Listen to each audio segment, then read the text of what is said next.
Next is one of the many logistical questions still hanging over the Paris Olympics 2 weeks from the opening ceremony. Will there be flying taxis? Well, here to disappoint us is tech editor Peter O'Brien. Peter, the idea has seen its wings clipped in the end.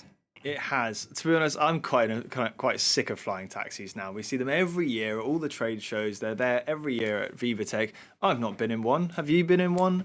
I don't think anyone's actually, no one's really flown in them apart from very select few people, although they've been sort of bandied around for years. Case in point, last year's Paris Air Show, the Paris Airports Company announced with its German startup partner Volocopter that by the Olympics this year, they would have electric vertical and takeoff and landing aircraft services in time for the Games. In other words, human-sized drones carrying passengers flitting around the city.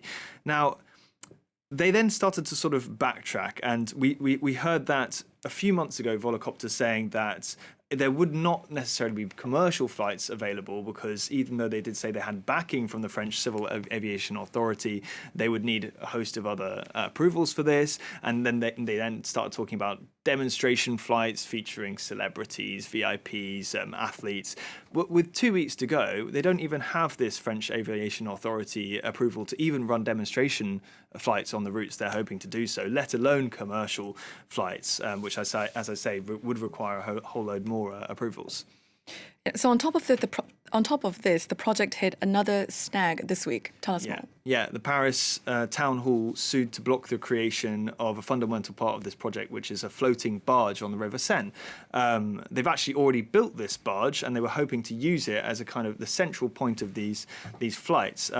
The other landing pads they're hoping to use are one actually in Issy-les-Moulineaux, very close to where our office is, where there's an airfield. There's another airfield at Versailles they want to use, and there's obviously two at the airports north of Paris.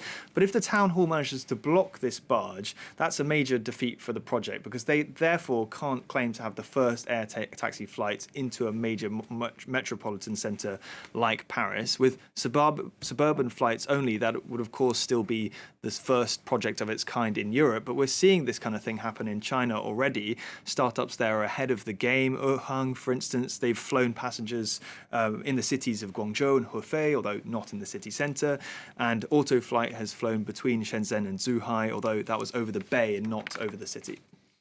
And what are some complaints from Paris City Hall? Well, we've seen a political bun fight over here. So on Tuesday, the Transport Minister Patrice Vergret of Emmanuel Macron's party, formerly of the Socialist Party, approved the creation of this floating barge on the Seine. This kind of boosted hopes for the project as a whole. And then the next day, the Paris City Council, with their left-wing majority, immediately adopted a proposal by the communists to block the move. The city official in charge of the environment, Dan Lair, who's from the Greens Party, called it a, quote, ecological aberration for the benefit of the ultra-rich, and said that it was a democratic scandal because the current government is an outgoing government, and they claimed that they were trying to force it through. We then got a reaction from the Île-de-France president of the Paris region president, Valérie Pécresse, who's from the right wing. She said this was the anti-progress left trying to cause trouble again. But amid all this political fighting, there are some real concerns around noise, around emissions, more so than actually safety. The taxis are billed as being quiet, but if you get up close, you'll hear that they're anything but. And as for emissions, even though they're electric, because they require so much energy to stay in the air, some estimations have them as actually more emitting than even petrol cars, though they are a lot less emitting than regular helicopters, of course. And why are flying cars such a persistent obsession? Well, it goes back about a century. People have been trying to make flying cars a thing. It's something definitely in there about freedom and the promise of being able to fly wherever you want in your own private pod. And the improvements of that we've seen with drone technology mean that it has become safer, more feasible, but there's undeniably a persistent fear among the general population that imagine what's happening on our roads. How many deaths a year there are just on the roads. If this kind of thing was going on above our heads, that's obviously where those fears come from. But we're in this kind of weird middle ground where there's enough interest and enough kind of it's an iconic enough technology to have startups still incite enough investment, although they never seem to make it to the finish line and actually get there to commercializing this technology. So we're sort of endlessly stuck in this feedback loop of it. These startups kind of selling this nostalgic idea of flying cars, whereas they're perhaps not actually selling something that will turn out to happen.